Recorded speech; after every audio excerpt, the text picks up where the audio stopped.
sign up for a building apprenticeship or go to university and study business. At the time, it felt like the scariest decision of my life.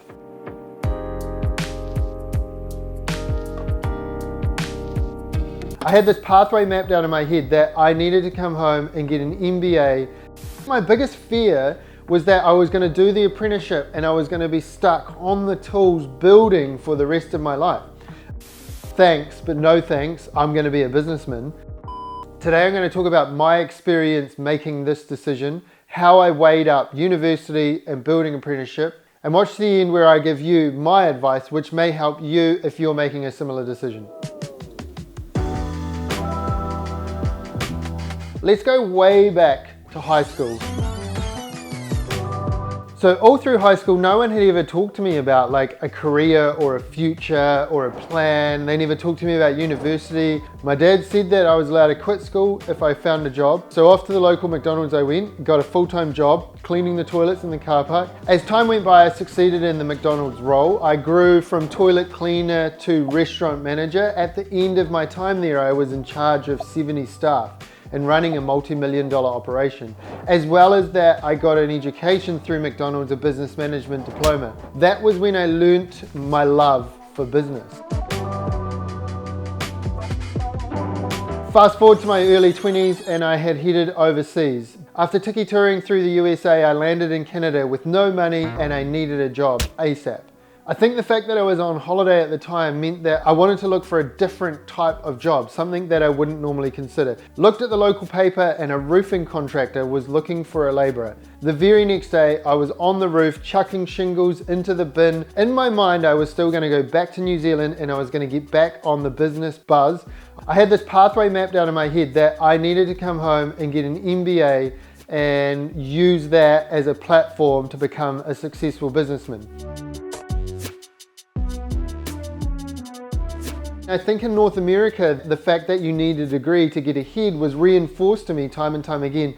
As I was working these reasonably mundane jobs, I started to see a divide of the people who had a degree and were successful and the people who got stuck doing the menial jobs. So I did a little bit more work in Canada, did a little bit more travel through North America, came home with almost no money.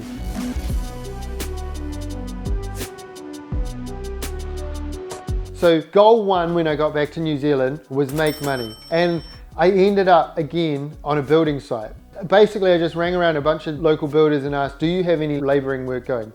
Got on site, got stuck in, did all the dumb jobs, cleaning up, digging, moving stuff, demolition. Honestly, at the time, there was no plan other than make some cash to get back on my feet. It wasn't until I'd been doing this for a couple of months that a friend's dad approached me and offered me a building apprenticeship. I remember my reaction at the time was like, thanks, but no thanks, I'm going to be a businessman. It wasn't until I started to break it down and my boss said that, hey, you can do a 3-month trial and if you don't like it, no strings attached, walk away. And that when I get qualified, he doesn't expect me to hang around. And he even said to me, look mate, I know you're into business and this could be a really good thing for you in the future. I started to realize that those pathways could come together. While I was really good at management, sometimes I found that work really unrewarding. It feels like you don't have anything to show for all the hard work you've put in. What I noticed about construction is that day after day after day, you would add to yesterday's work. If you like using your hands, that can be really, really rewarding in itself. The satisfaction that comes from that, it can hook you. It was enough for me to start weighing up the tension between like, do I want to be a businessman? Do I want to kind of be stuck in an office, in books, in spreadsheets? Or do I want to go down this path of creation, of making something with my hands, of having something to show at the end of a hard day's work? And again, I assumed that they were two different things. Hey, you know what makes a real big difference to creators like me is this little subscribe button down there. It may be a small thing to you, but it's a huge thing to us. Go ahead, click subscribe, support the channel. I still believed that I was going to go and do an MBA.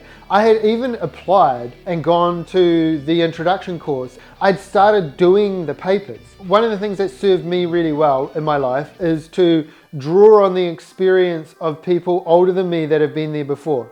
I sought out a local businessman I knew had an MBA who was running a successful business. They were doing a turnover of $100 million. I talked to him about the MBA and my dreams to get one. And I specifically asked him if he thought I needed one. He said, "Mate, you're young, you're smart, you're driven, you don't need an MBA." While he appreciated doing the MBA, it sucked 2 years of his life out, took him away from his family, took him away from his friends, and didn't actually change what he ended up doing in business. You can get a pathway to the top without having to go through university. I think that's what I realized is whether it's business management, whether it's an MBA, whether it's an apprenticeship, all of them are stepping stones to get me to where I wanted to go next. Whereas I was looking at it at the time that I needed the MBA to validate my business knowledge, then I would start to be successful. So it's probably obvious by now, but I did the 3-month trial and ended up committing to a building apprenticeship.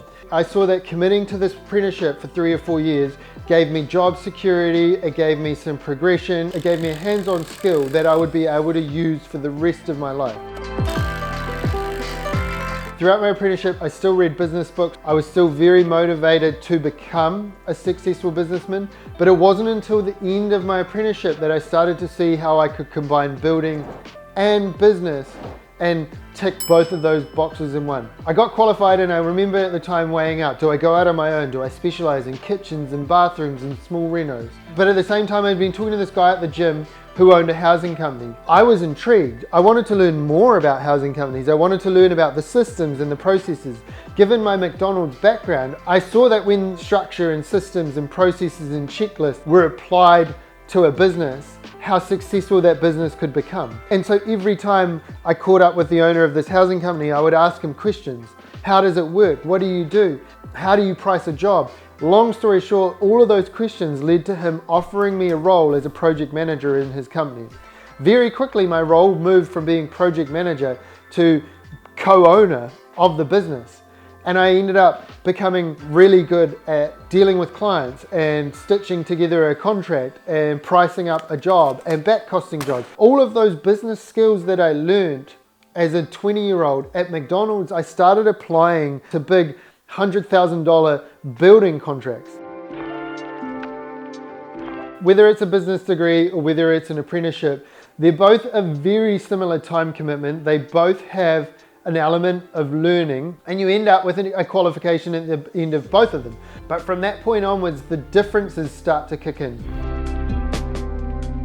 With study, you generally get a student loan, and it's generally your full-time gig. You come out of it with a degree, usually you'd have some student debt, and now you have to start finding a job. In New Zealand, a lot of places need you to have a degree, be a minimum, and that's their barrier of entry to you getting a job in a government department or a large organization. Getting a degree means that you know how to write essays and you know how to take on knowledge and retain the important parts and communicate it back.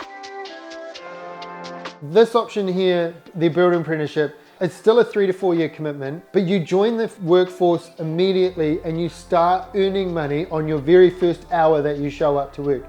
You're getting paid to get your qualification. You are now a more desirable employee. You've got 3 to 4 years of history of working for someone. You understand how the industry and sites and all those things work. And what I've learned is that the building qualification, the moment you get that piece of paper, you're way more valuable to the industry as a whole. Not just as a carpenter on site, but you could become an account manager or a sales rep or a building inspector or a training supervisor. There's so many doors and avenues that open up the moment you get that qualification. Let's get a discussion going down in the comments. How did you choose your career path? Did it feel like the scariest decision of your life? And looking back, how has it worked out for you?